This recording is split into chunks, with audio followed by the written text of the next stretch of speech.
saze safika la. My kids prefer ukuthi ngithama washing.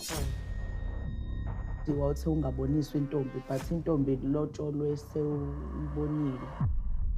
Basikise egate ngaphela kanjalo nje. Ithini into? Angazi. Usiyahlebisa phela lento. Ayikho la into etheni because me coming there doesn't take anything away from anyone.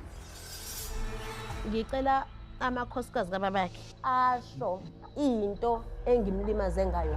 Sikasadlalela manje itshene efaya. Where do you think the camel back broke? My system yokulinda isoft. Ukushintshe kakhulu ukuthi uhambe uyoshaya ingcefe yentombi encane. Was there a need for a fifth wife? Yes, sis. Divorce. Talking rubbish.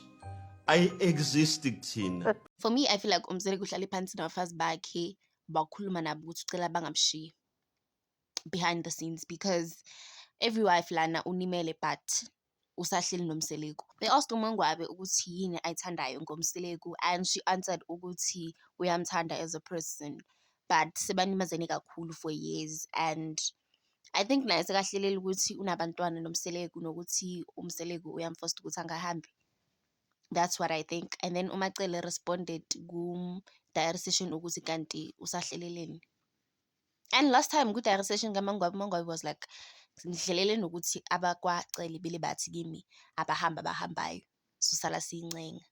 So that's why ahleli.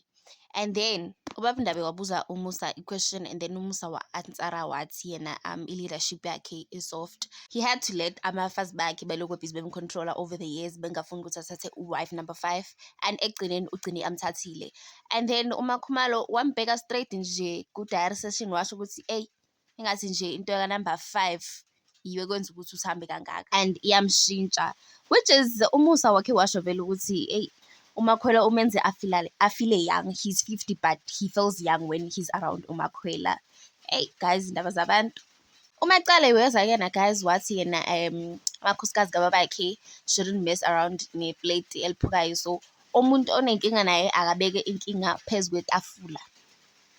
My ethnic king athi makabeke inkinga phezu kwetafula umuntu onenkinga naye, and you can see labafazi lapho ukuthi like engathi abanandaba noMacele, yazi engathi abanandaba shema. And also uMakhumalo asked uMacele ukuthi you said you don't want to see any girlfriends wakaMusa but you saw uSamge before she was lobolad. So what's with that? Asi ubuphici lobo. And also uSamge ekibo guys, they questioned her ukuthi kanti uhamba nini because soloko ngenkathi kumele bam-introduce egedini bexoshiwe nje nakhona.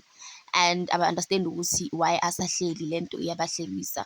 Guys, there's a lot going on Uthando Nesimbu, and I thought this was scripted, but it seems like it's not scripted. What are your thoughts on this, guys? Thank you for watching.